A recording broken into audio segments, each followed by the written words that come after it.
보면은 종종 이렇게 죽은 자가 산자와 접촉하려는 그런 어떤 이야기를 종종 우리가 보게 되죠. 그러니까 산자가 죽은 자와 접촉하려고 하는 것이 아니라 죽은 자가 산자와 접촉하려고 하는, 커뮤니케이션을 하려고 하는 그런 이야기 우리가 종종 듣게 되고 또 읽게 되죠. 아주 오래전에 상영했던 영화인데, 사랑과 영혼이라는 영화 아시죠? 꽤 유명했던 영화인데 혹시 보신 분들이 있으실 겁니다. 그 영화에 보면은 어떤 청년이 억울하게 죽임을 당하죠. 근데 그 청년의 영혼이 저승으로 가지 않고 이성에서 떠돌면서 자기가 사랑하는 애인 주위를 맴돕니다. 어떻게 하든 접촉을 해보려고 애를 쓰죠. 그리고 마침내 성공을 합니다. 커뮤니케이션 하는 걸 성공을 하고, 그래서 자기의 원수를 좀 갚아달라 그렇게 부탁하는 그런 장면이 나옵니다. 또 여러분이 잘 아시는 셰익스피어가 이게 지은 햄릿이라는 그 소설을 보면은 거기도 그런 비슷한 이야기가 나오죠. 햄릿의 아버지가 억울하게 독살을 당하죠. 그리고 그 영혼이 이성을 맴돌죠. 그 성 왕성 주위를 맴돌면서 어떻게 하든 이렇게 자기 아들과 만나려고 하는데 어느 날 햄릿과 만나게 되죠. 그리고 햄릿에게 원수를 갚아달라고 부탁하는 뭐 그런 장면 우리가 볼 수가 있죠. 또 이거는 삼성가에 떠도는 이야기인데, 삼성그룹을 창업한 고 이병철 회장이 작고한 다음에 어느 날 그의 가족의 꿈에 나타났다고 하지 않습니까? 이거는 뭐 영혼이 이렇게 떠돌다가 만난 게 아니고 꿈속에 나타났는데, 초라한 모습으로 나타나서 뭐라고 말했냐 하면은, 내가 살아있을 때 좋은 일을 많이 하지 못해서 내가 좋은 데 오지를 못했는데 내 대신 너희들이 좋은 일을 많이 해줬으면 좋겠다. 그렇게 가족들에게 부탁을 했다고 합니다. 그래서 그의 있은 다음에 삼성 가문에서 재산을 사회에 환원하는 차원에서 삼성병원을 짓게 되었다. 뭐 그런 이야기가 있죠. 믿거나 말거나입니다. 뭐 삼성병원이 지어지게 된 하여튼 배경이 그렇다고 합니다. 자, 어쨌든 이 죽은 자가 산자와 접촉하려고 한다는 이야기 우리가 흔히 있는 이야기죠. 근데 성경에도 그런 이야기가 있죠. 성경에도 보면은 죽은 자가 산자에게 전가를 전하고자 하는 그런 이야기가 나옵니다. 바로 여러분이 잘 아시는 부자와 거지 나사로의 비유에 그런 이야기가 나옵니다. 이 비유를 보면은 이제 나사로도 죽어서 천국에 가고, 근데 부자도 죽었는데 죽어서 천국 가는 게 아니라 음부로 떨어지게 됩니다. 근데 음부에 가보니까 너무 고통스러운 거예요. 너무 고통스러워서 그 불꽃이 너무 뜨겁고 너무 고통스러워서 저 멀리 보이는 아브라함에게 부탁을 합니다.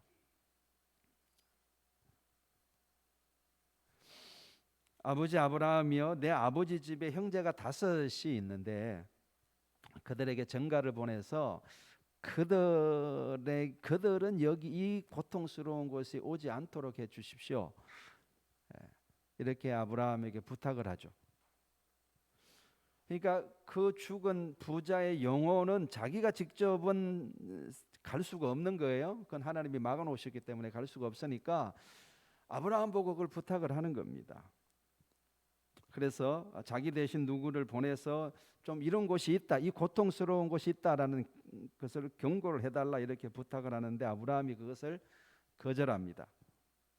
그리고 말하기를, 그들에게, 다시 말하면 산자들에게 율법과 선지자가 있으니, 다시 말해서 성경이 있으니, 그러니까 산자들에게는 성경 말씀이 있으니 그것으로 족하다.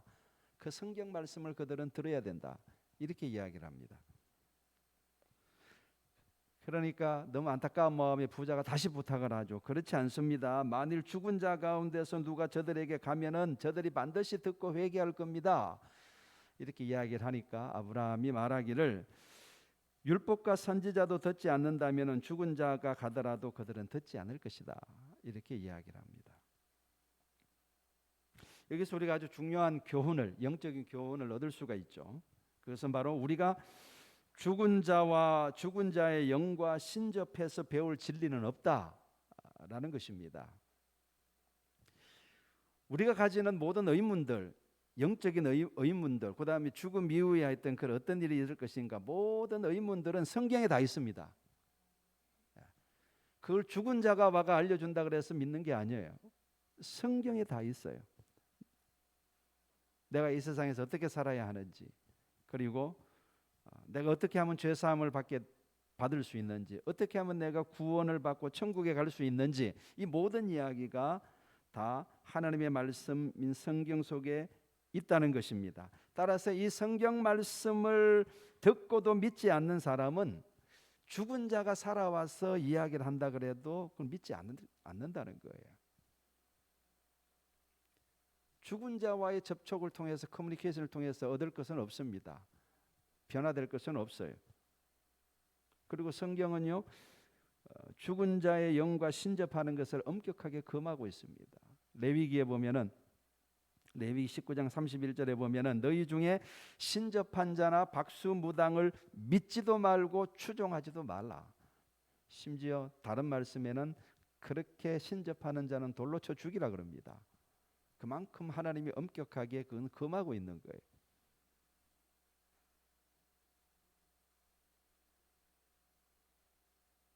그리고 아까 제가 말씀드린 부자와 거지 나사로 비유에도 보면은 아브라함이 그렇게 말하는 장면이 나오죠.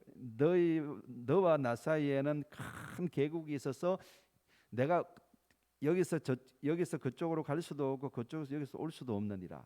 하나님께서 그렇게 만들어 놓으신 거예요.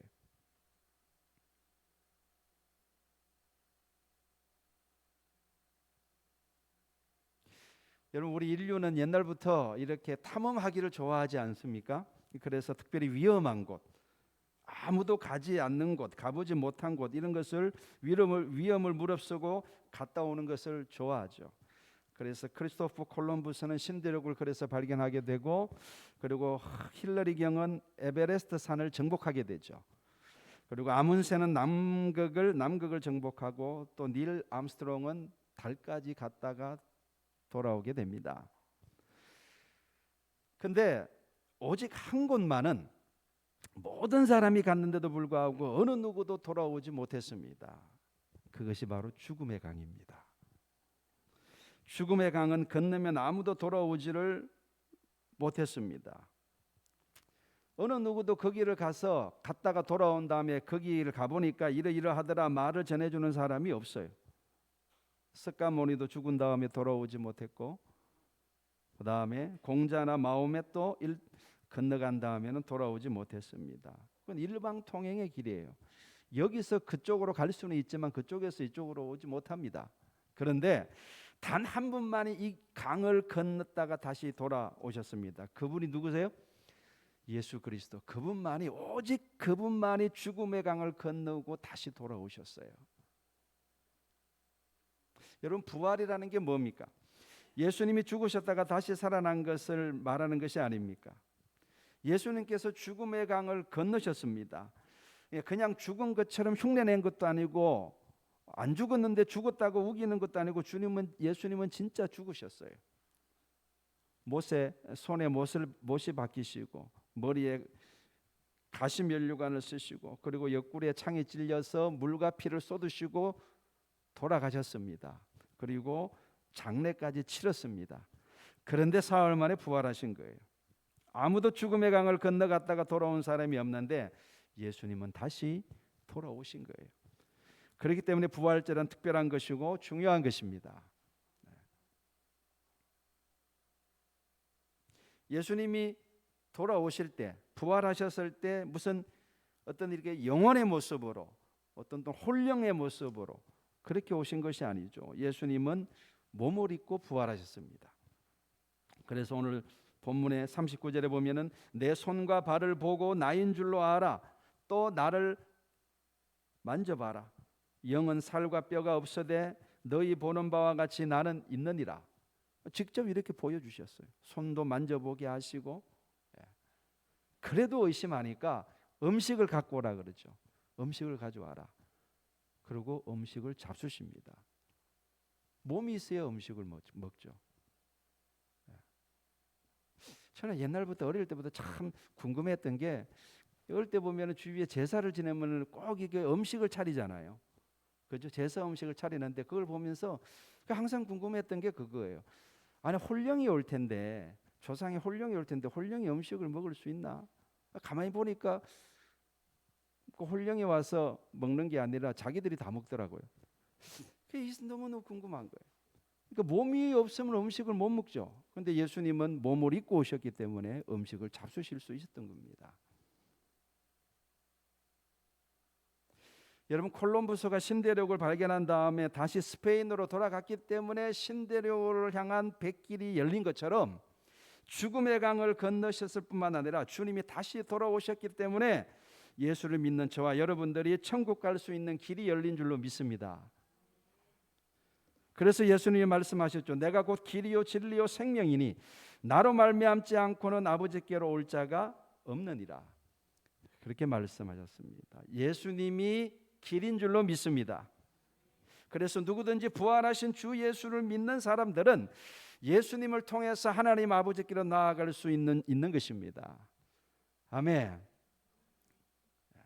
너무 감사하지 않습니까?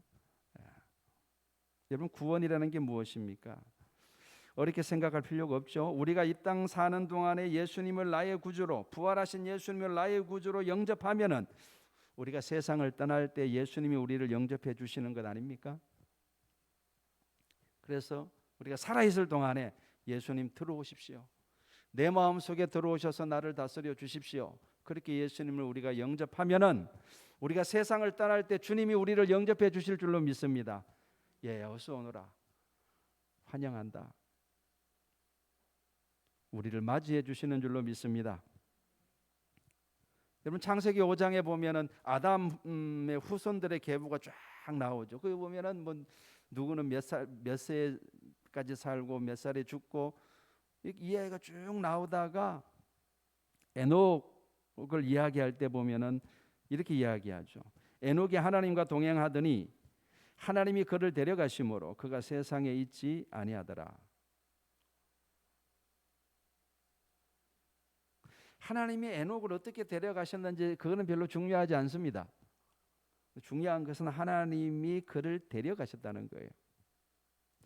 여러분, 예수 믿는 우리가 세상을 떠날 때는 죽는 것이 아니고 하나님이 데려가시는 것입니다. 우리가 이 세상에 살 때 예수님을 영접했기 때문에 주님이 사랑하는 친구인 우리를 데려가시는 거예요. 죽는 것이 아니고 데려가시는 겁니다.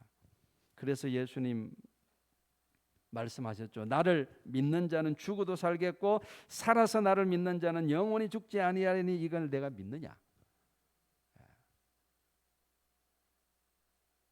죽는 것이 아닙니다. 주님이 우리를 데려가시는 것입니다. 아멘. 그렇기 때문에 여러분들, 우리가 이 세상을 떠난 다음에야 비로소 하나님과 주님과 동행할 것으로 생각하지 마시기 바랍니다. 에녹이 이 땅에서 하나님과 동행했던 것처럼 여러분들도 이 땅 살아갈 때 이 땅에서 주님과 동행하시기를 바랍니다. 주님과 동행하는 법을 배울 수 있기를 바랍니다. 그리고 주님과 친구로 살아가는 법을 배울 수 있기를 바라고, 그리고 주님을 사랑하고 그 사랑 안에 거하시기를 주의 이름으로 축원합니다. 그러면 때가 되면은 우리가 세상을 떠날 때 주님이 우리를 데려가시는 겁니다.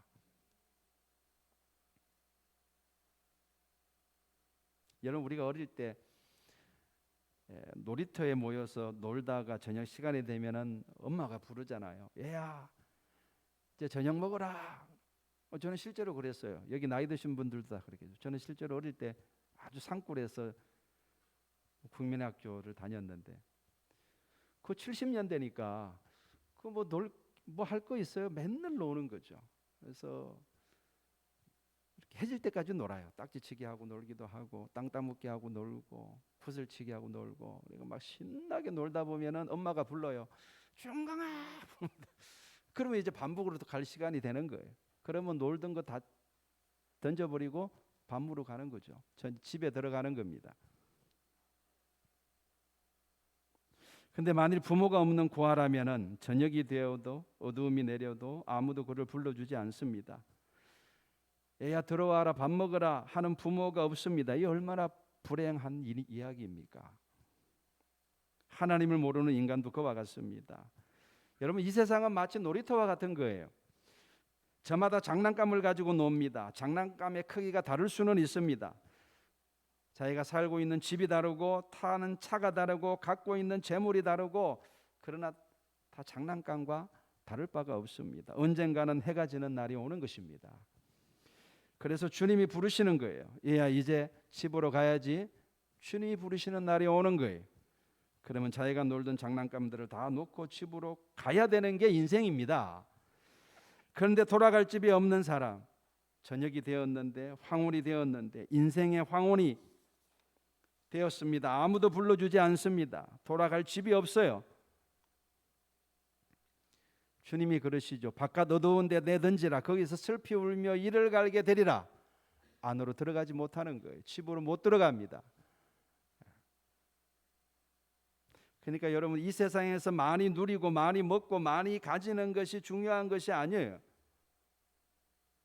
그것은 마치 우리가 어릴 때 친구들과 땅 따먹기 하면서 내 땅은 이만큼이야 하고 자랑하는 거하고 똑같은 거예요. 헛된 자랑입니다. 여러분, 땅 따먹기 해보셨죠? 그거 내가 다 따먹은들 무슨 소용이 있습니까? 헛된 자랑일 뿐인 겁니다. 결국은 모든 사람에게는 황혼의 때가 옵니다. 해가 지는 날이 오는 겁니다. 그리고 점점 주변에 내 친한 친구들이 떠나갑니다. 그들이 어디로 갔는지 모릅니다. 그러나 하나 둘씩 떠나갑니다. 그리고 내 차례가 오는 겁니다.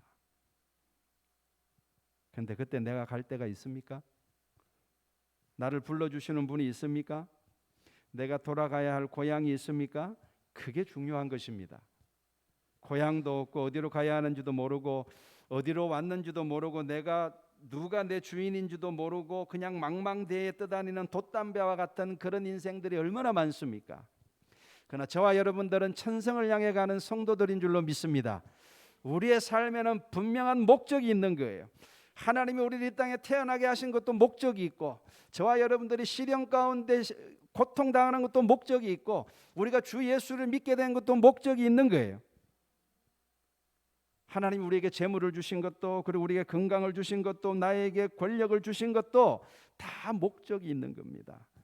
그 목적이 뭡니까? 우리 이 땅에 살아있을 동안에 하나님을 잘 섬기고, 그리고 하나님의 나라와 하나님의 의를 구하는 삶을 사는 것이 목적인 줄로 믿습니다. 그것을 위해서 저와 여러분들이 살아가는 거예요. 그리고 그렇게 충성스럽게 살아가면은 때가 되면 주님이 우리를 부르시는 거예요. 부활하신 주님, 우리에게 구원의 길을 열어놓으신 그분이, 우리의 주인 되시는 그분이 저와 여러분들을 부르시는 겁니다. 얘야, 이제 때가 됐다. 같이 영원한 집으로 가자. 우리가 살아가는 데는 목적이 있는 것입니다. 살아도 나를 위해서 살지 않고, 우리는 죽어도 나를 위해서 죽지 않습니다. 우리는 사나 죽으나 주님의 것인 줄로 믿습니다. 부활하신 주님의 것인 줄로 믿습니다. 내 마음대로 사는 것도 아니고 내 마음대로 죽는 것도 아닙니다. 사는 것도 하나님이 살게 하시는 것이고 죽는 것도 하나님이 데려가시는 거예요. 왜 인생들은 이것을 모르는지 모르겠습니다. 여러분, 내 마음대로 사는 게 아니잖아요. 내가 언제 태어나게 해달라고 해서 태어났습니까? 그런데 태어났죠? 그건 내가 선택한 것이 아닙니다. 생명은 하나님이 주신 거예요. 우리가 예수 믿고 그리스도인이 되은 것도 내가 선택한 것이 아니죠. 주님이 말씀하지 않습니까? 너희가 나를 선택한 것이 아니라 내가 너희를 선택한 것이다. 분명히 주님이 말씀하셨습니다.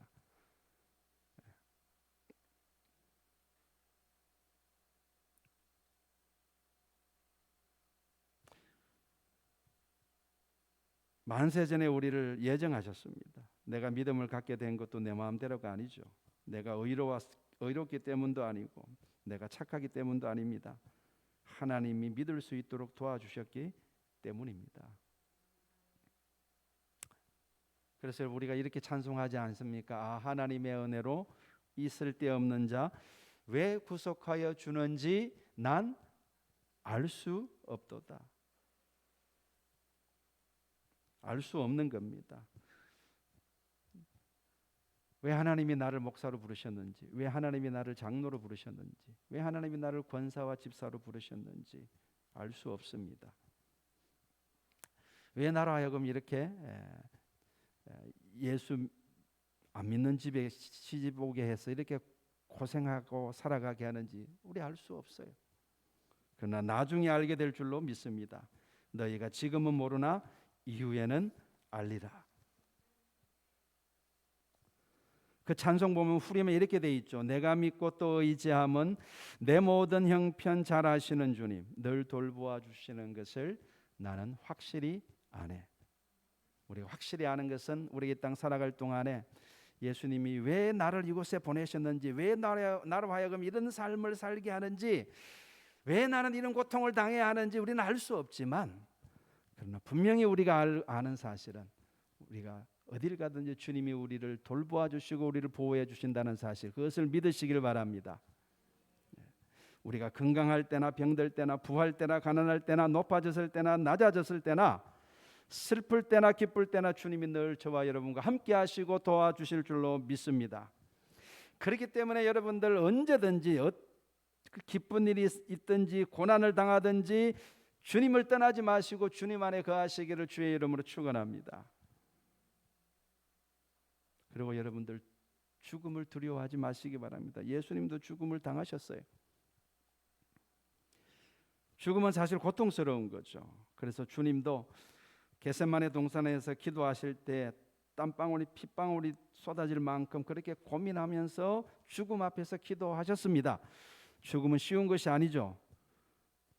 그럼에도 불구하고 우리가 담대할 수 있는 것은 예수님이 죽음을 이기셨기 때문에 그렇습니다. 요한계시록에 보면은 어느 장로 중에 하나가 내게 말하되 울지 말라. 유다 지파의 다윗의 뿌리가 이기셨다. 그렇게 말씀합니다. 여러분 울지 마시기 바랍니다. 사람은 죽음 앞에서 우는 존재죠. 그러나 성경은 말씀합니다. 울지 말라. 예수께서 이기셨다. 죽음을 이기시고 승리하셨다. 이렇게 말씀합니다. 그래서 그 유명한 일화가 있지 않습니까? 김알람 박사님에 대한 유명한 일화 여러분 잘 아시죠? 그분이 세상을 떠나기 전에 이런 유언을 남기지 않았습니까? 내가 죽거든 슬퍼하지 말고 슬픈 노래도 부르지 말고 기쁜 노래를 부르고 나를 천국으로 환송하는 환송 예배를 드리라. 그렇게 유언을 했죠. 그래서 김알람 박사님 장례식 때는 대학조 합창단이 할렐루야 코러스를 불렀습니다. 여러분 장례식 때 할렐루야 부르는 사람은 예수 믿는 사람밖에 없습니다. 왜 그렇습니까? 주님이 우리를 데려가시는 일은 그건 슬픈 일, 울어야 할 일이 아니고 기뻐해야 할 일이기 때문에 그렇습니다. 이 기쁨을 가능하게 하는 것은 예수님의 부활의 승리입니다. 아멘. 여러분 예수님 오늘 부활하셨습니다. 우리도 부활할 것을 믿습니다. 예수님이 사망의 권세를 이기셨습니다. 내가 사망과 음부의 권세를 가졌노니 주님이 그렇게 말씀하지 않습니까? 우리도 사망을 이기게 될 것입니다. 이것이 부활의 기쁜 소식이죠. 이 부활의 소망 가운데 여러분들 다시 한번 여러분들 힘을 내시고 그리고 주님이 주시는 평강이 저와 여러분 가운데 충만하시기를 주의 이름으로 축원합니다. 우리 함께